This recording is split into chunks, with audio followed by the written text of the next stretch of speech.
Olá! Para que uma masterização seja bem-sucedida, nós precisamos preparar os nossos arquivos de áudio respeitando certos parâmetros.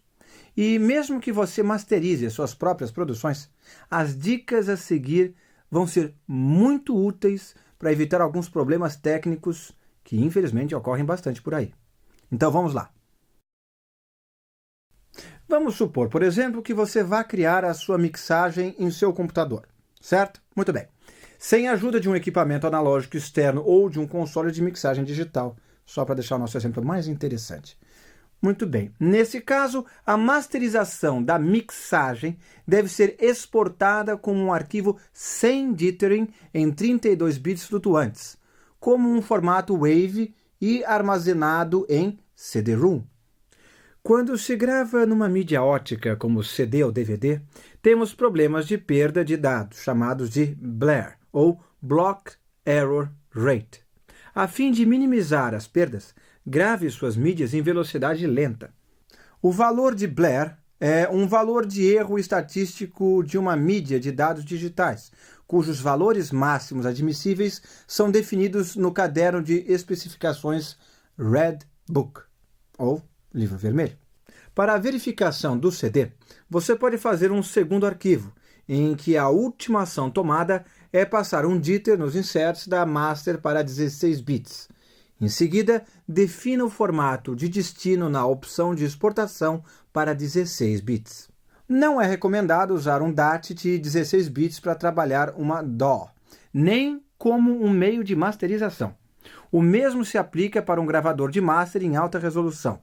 Esse gravador se limita a uma margem de profundidade máxima de 24 bits, já que os formatos SPDIF e AES-EBU, ou EBU, que fornecem ao usuário um máximo de exatamente 24 bits.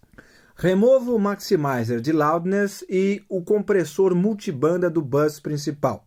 Isso previne uma compressão exagerada e desnecessária, que é quase impossível de se consertar depois na masterização. Se você tem uma ferramenta de medição de confiança, recomenda-se para músicas de pop e de rádio chegar a um nível de intensidade média de menos 14 decibéis RMS nas passagens mais fortes. Isso garante que o engenheiro de masterização ainda possa ter margem de trabalho. O excesso de compressão limita o processamento adicional e dificulta nas correções. Na verdade, fica quase impossível de corrigir certos erros na mixagem. Mesmo que você queira masterizar sua própria mixagem, eu aconselho você a fazer uma separação rigorosa e coerente das etapas de produção. Vamos passar os pontos mais importantes para a transição da mix final para o estúdio de masterização, ok? Primeiro, resolução de bit, tão alta quanto for possível. Procure exportar em formato de ponto flutuante de 32 bits. Segundo, arquivos com mixagens em 32 bits devem ficar sem dither. Terceiro, grave a mix em CD-ROM ou em DVD-ROM na menor velocidade, ou use um disco rígido para transferir os dados. Naturalmente, você escolhe uma taxa de amostragem de 44.1 kHz para CD. Se a conversão for necessária, use apenas um conversor de taxa de amostragem de alta qualidade que trabalhe em oversampling. Em todos os outros casos, deixe a conversão para o estúdio de masterização.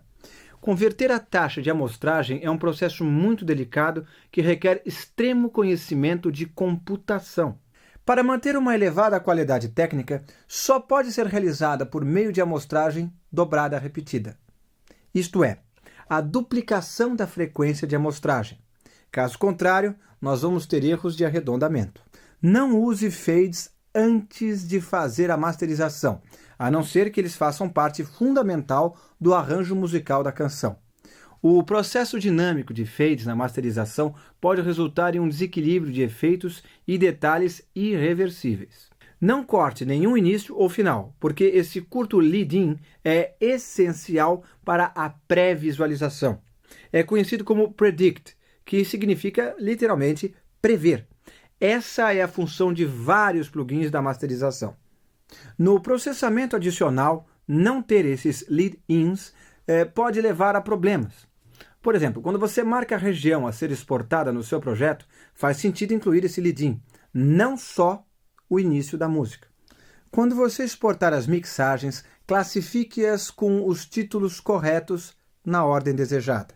E, por fim, lembre-se de fornecer ao estúdio de masterização uma lista de possíveis edições e, se necessário, títulos de referência.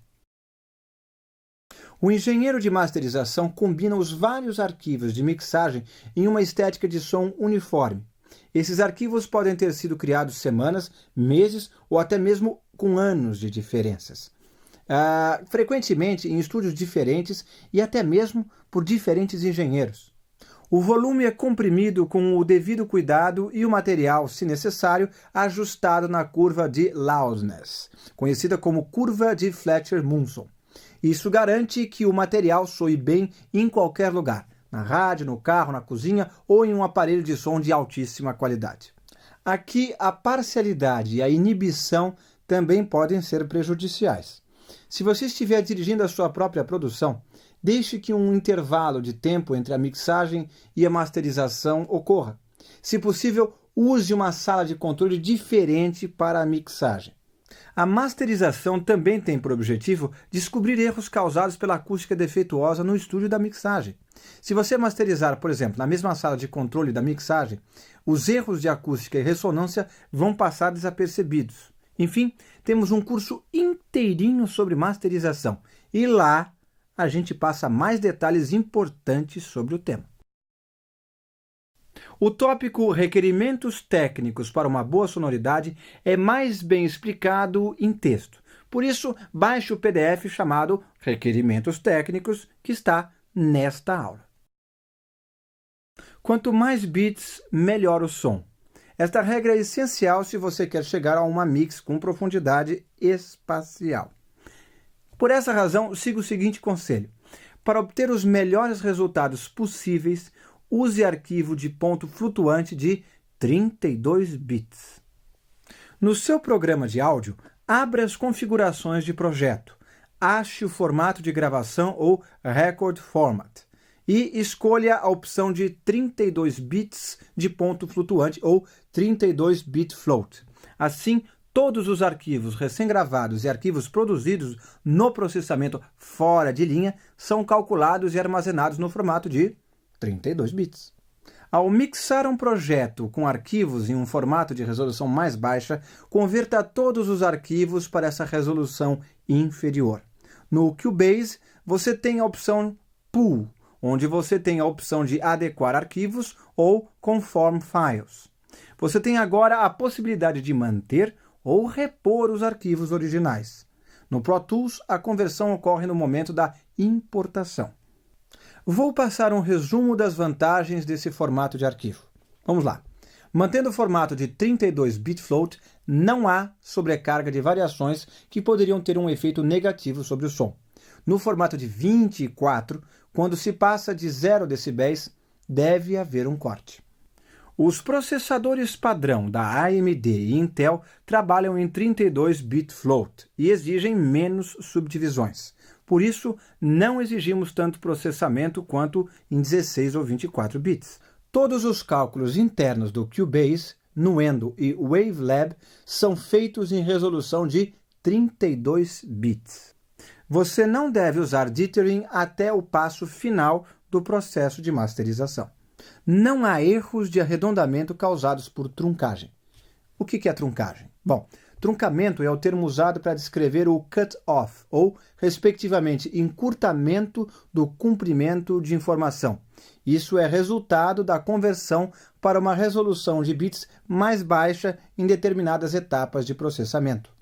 Já que o truncamento é evitável, você consegue uma precisão acima de toda a faixa silenciosa de nível, que contém a informação espacial. É só por causa disso que você pode conseguir uma profundidade espacial realmente convincente. Uma dica final sobre esse tópico. Para exportar uma mixagem para verificação em CD no formato de 16 bits, use um Dithering Apogee de UV22 no insert principal do seu canal de master. Depois de exportar o arquivo de 16 bits, lembre-se de desativar o dithering antes de continuar com o processo. Ufa, estamos chegando no final. Olha, tudo certo? Vocês entenderam direitinho? Se você não entendeu alguma coisa, volte o vídeo e assista quantas vezes for necessário. E não esqueça de ver a leitura complementar do seu curso. Então, bom trabalho e até a próxima. Tchau!